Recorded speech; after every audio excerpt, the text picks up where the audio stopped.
चारों ही चतुर भक्तों को नाम का ही आधार है। इनमें ज्ञानी भक्त प्रभु को विशेष रूप से प्रिय है।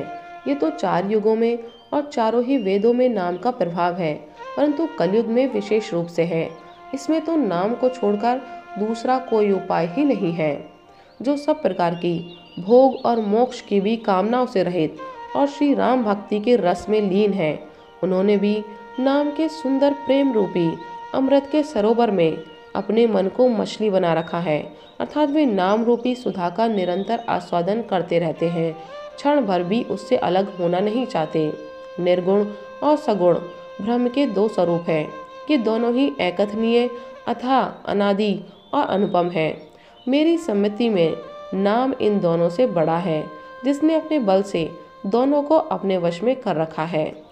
सज्जनगण इस बात को मुझ दास की ठिठाई या केवल काव्योक्ति न समझे। मैं अपने मन के विश्वास, प्रेम और रुचि की बात कहता हूँ। निर्गुण और सगुण दोनों प्रकार के ब्रह्म का ज्ञान अग्नि के समान है। निर्गुण उस अप्रकट अग्नि के समान है जो काठ के अंदर है परंतु दिखती नहीं, और सगुण उस प्रकट अग्नि के समान है जो प्रत्यक्ष दिखती है। तत्वता दोनों एक ही हैं, केवल प्रकट अप्रकट के भेद से भिन्न मालूम होती हैं। इसी प्रकार निर्गुण और सगुण तत्वता एक ही हैं। इतना होने पर भी दोनों ही जानने में बड़े कठिन हैं, परंतु नाम से दोनों सुगम हो जाते हैं। इसी से मैंने नाम को निर्गुण ब्रह्म से और सगुण राम से बड़ा कहा है। ब्रह्म व्यापक है, एक है, अविनाशी है, सत्ता, चैतन्य और आनंद की घन राशि है। ऐसे विकार रहित प्रभु के हृदय में रहते भी जगत के सब जीव दीन और दुखी हैं। नाम का निरूपण करके, नाम के यथार्थ स्वरूप, महिमा, रहस्य और प्रभाव को जानकर नाम का जतन करने से, श्रद्धा पूर्वक नाम जप रूपी साधन करने से वही ब्रह्म ऐसे प्रकट हो जाता है जैसे रत्न के जानने से उसका मूल्य। इस प्रकार निर्गुण से नाम का प्रभाव अत्यंत बड़ा है। अब अपने विचार के अनुसार कहता हूँ कि नाम राम से भी बड़ा है। श्री रामचंद्र जी ने भक्तों के हित के लिए मनुष्य शरीर धारण करके स्वयं कष्ट सहकर साधुओं को सुखी किया, परंतु भक्तगण प्रेम के साथ नाम का जप करते हुए ही सहज ही में आनंद और कल्याण के घर हो जाते हैं। श्री राम जी ने एक तपस्वी की स्त्री अहिल्या को ही तारा, परंतु नाम ने करोड़ों दुष्टों की बिगड़ी बुद्धि को सुधार दिया। श्री राम जी ने ऋषि विश्वामित्र के हित के लिए एक सुकेतु यक्ष की कन्या ताड़का की सेना और पुत्र सुपाहु सहित समाप्ति की, परंतु नाम अपने भक्तों के दोष, दुख और दुराशाओं का इस तरह नाश कर देता है जैसे सूर्य रात्रि का। श्री राम जी ने तो स्वयं शिव जी के धनुष को तोड़ा, परंतु नाम का प्रताप ही संसार के सब भयों का नाश करने वाला है। प्रभु श्री राम जी ने भयानक दंडक वन को सुहावना बनाया, परंतु नाम ने असंख्य मनुष्यों के मनों को पवित्र कर दिया। श्री रघुनाथ जी ने राक्षसों के समूह को मारा, परंतु नाम तो कलयुग के सारे पापों की जड़ उखाड़ने वाला है। श्री रघुनाथ जी ने तो शबरी, जटायु आदि उत्तम सेवकों को ही मुक्ति दी, परंतु नाम ने अगणित दुष्टों का उद्धार किया। नाम के गुणों की कथा वेदों में प्रसिद्ध है। श्री राम जी ने सुग्रीव और विभीषण दोनों को ही अपनी शरण में रखा और यह सब कोई जानते हैं, परंतु नाम ने अनेक गरीबों पर कृपा की है। नाम का यह सुंदर विरध लोक और वेद में विशेष रूप से प्रकाशित है।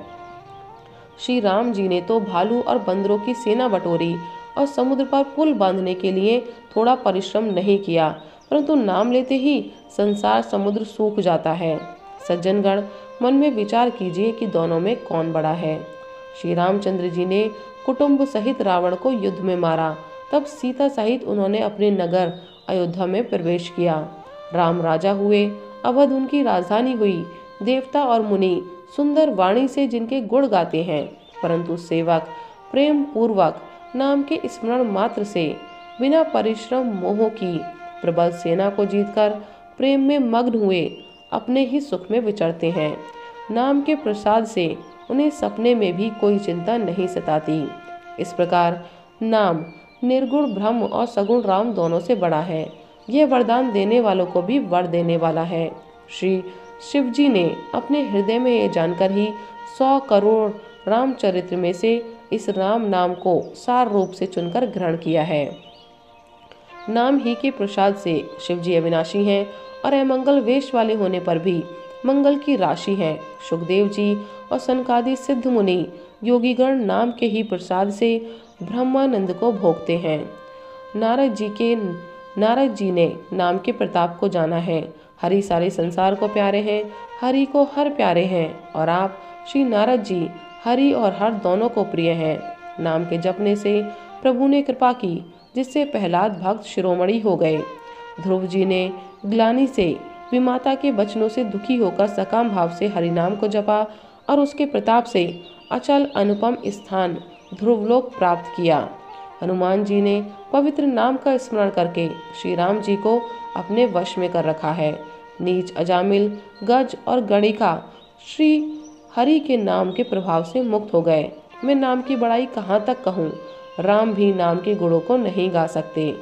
कलयुग में राम का नाम कल्पतरु पदार्थ देने वाला, मनचाहा पदार्थ देने वाला और कल्याण का निवास, मुक्ति का घर है, जिसको स्मरण करने से निकृष्ट तुलसीदास तुलसी के समान पवित्र हो गया। केवल कलयुग की बात ही नहीं, चारों युगों में, तीनों कालों में और तीनों लोकों में नाम को जपकर जीव शोक रहित हुए हैं। वेद, पुराण और संतों का मत यही है कि समस्त पुण्यों का फल श्री राम जी में या राम नाम में प्रेम होना है।